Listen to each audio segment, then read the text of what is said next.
নতুন একজন মানুষ পৃথিবীতে আসার আগে মায়ের শরীরে থাকে একটি মাত্র ডিম্বাণু, আর বাবার শরীর থেকে আসে কয়েক কোটি শুক্রাণু, যাদের মধ্যে মাত্র একটি ডিম্বাণুর সঙ্গে মিশে যায়। এই মুহূর্তটিকে বলা হয় নিষেক বা গর্ভধারণের সূচনা। বাবা মা প্রত্যেকে 23টি করে ক্রোমোজোম দেন। এই ক্রোমোজোমগুলোতেই থাকে ডিএনএ, যা লিঙ্গ, চোখের রং, চুলের প্রকৃতি এবং অসংখ্য বৈশিষ্ট্য নির্ধারণ করে। এবার ধরুন এই ছেলেটির নাম আব্দুল্লাহ। নিষেকের পর আব্দুল্লাহ মায়ের ফালোপিয়ান টিউব দিয়ে জরায়ুর দিকে এগোতে থাকে। কয়েকদিন পর তার বাইরের স্তরটি গলে গিয়ে জরায়ুর পুষ্টিকর আস্তরণে সংযুক্ত হয়। নিষেকের প্রায় 6 দিন পর সংযুক্তিকরণ বা ইমপ্লান্টেশন শুরু হয় এবং 12 দিনের মধ্যে সম্পন্ন হয়। এরপর আব্দুল্লাহর কোষ 3টি স্তরে সংগঠিত হয়, যেগুলো থেকে শরীরের বিভিন্ন অংশ গঠিত হবে। নিউরাল প্লেট তৈরি হয়। এটাই ভবিষ্যতের মস্তিষ্ক ও স্পাইনাল কর্ডের প্রথম রূপ। গর্ভধারণের 3 সপ্তাহ 1 দিন, অর্থাৎ নিষেকের মাত্র 22 দিন পর তার হৃদস্পন্দন শনাক্ত করা যায়। 4 সপ্তাহে এসে হৃদস্পন্দন প্রতি মিনিটে 105 থেকে 120 বার পর্যন্ত হতে পারে। এ সময় পাকস্থলী ও ফুসফুসের প্রাথমিক গঠন দেখা যায়। মস্তিষ্কের সেরিব্রাল হেমিস্ফিয়ার তৈরি হয়। মুখে হালকা স্পর্শ পেলে সে মাথা সরিয়ে নেয়। 4 সপ্তাহ থেকেই হাত পায়ের কুড়ি তৈরি হতে শুরু করে। 6 সপ্তাহে মস্তিষ্কে বৈদ্যুতিক সিগন্যাল বা ব্রেন ওয়েভ রেকর্ড করা যায়। 6 থেকে 7 সপ্তাহে হাত ও পায়ের আঙ্গুল গঠিত হতে থাকে। সে 2 হাতই নাড়াতে শুরু করে। 7 সপ্তাহে এসে আব্দুল্লাহ তার পা নাড়াতে পারে। এ সময় তার ডায়াফ্রাম তৈরি হয় এবং হেঁচকি শুরু হয়।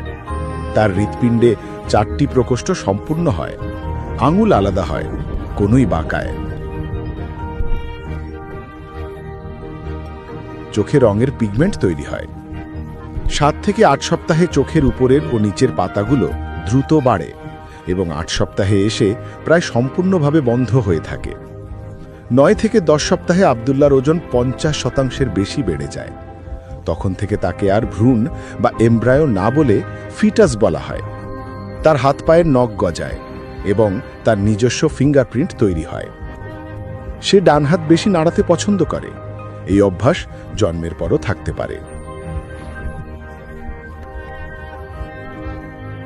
14 থেকে 18 সপ্তাহের মধ্যে মা প্রথম তার নড়াচড়া অনুভব করবেন, যদিও এর আগেই আব্দুল্লাহ বেশ সক্রিয় থাকে। তার ত্বকে সাদা মোমের মতো এক ধরনের সুরক্ষামূলক স্তর তৈরি হয়, যাকে ভার্নিক্স বলে। হেঁচকি তার ডায়াফ্রামকে ব্যায়াম করায়, যা ভবিষ্যতে শ্বাস নেওয়ার প্রস্তুতি। নরম সূক্ষ্ম লোম লানুগো প্রায় পুরো শরীর ঢেকে রাখে। সে কম্পন ও নিম্ন ফ্রিকোয়েন্সির শব্দ অনুভব করতে পারে। চোখ দৃষ্টির জন্য প্রস্তুত হয়। 19 সপ্তাহ পর ফার্টিলাইজেশনে কিছু শিশু আগেভাগে জন্ম নিয়ে বেঁচে পেরেছে।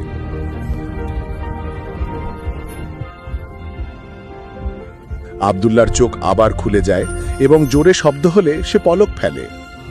26 সপ্তাহে তার স্বাদ অনুভব তৈরি হয়। 27 সপ্তাহে আলো দেখলে তার চোখের মণি সংকুচিত ও প্রসারিত হয়। সে উচ্চ ও নিম্ন স্বরের পার্থক্য করতে পারে। ফুসফুসে অ্যামনিওটিক ফ্লুইড টেনে নেওয়া ও বের করা, এই শ্বাস প্রশ্বাসের অনুশীলন শুরু হয়। সে কিছু নির্দিষ্ট কণ্ঠস্বর, বিশেষ করে মায়ের, চিনে ফেলে এবং কিছু সুর বা তিলাওয়াত পরিচিত লাগে।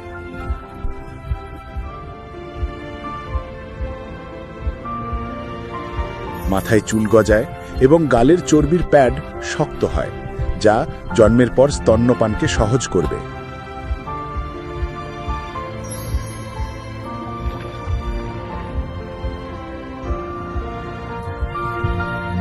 জন্মের সময় ঘুমিয়ে এলে সে হাত পা ব্যবহার করে নিচের দিকে নেমে প্রসবের অবস্থানে আসে।